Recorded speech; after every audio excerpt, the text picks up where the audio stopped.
И се потрудам да ги добијам најлошите оценки.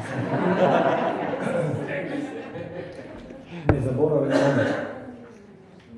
Полку пијан ги замислував книгите како гора. Сите книги под зидовите во станот на стариот поет.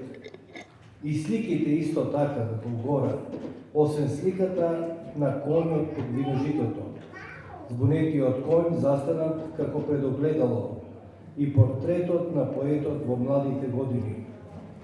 Книги, проклети книги, толку многу книги во главата ми го заматуваа погледот, не ме оставаа да дишам со полни гради.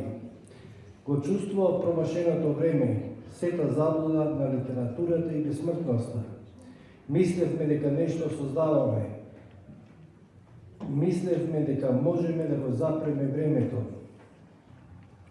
Стариот поет го донесе третото шише вино.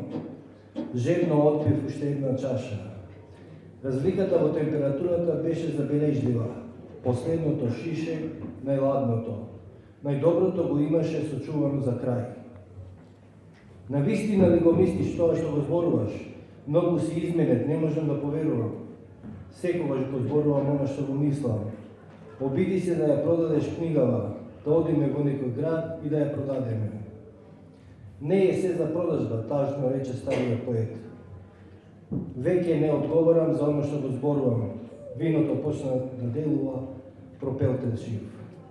Колачот и лешниците имаа посебен вкус. Јадев со сласт. Возот тргнуваше во 23:00. Благодарам.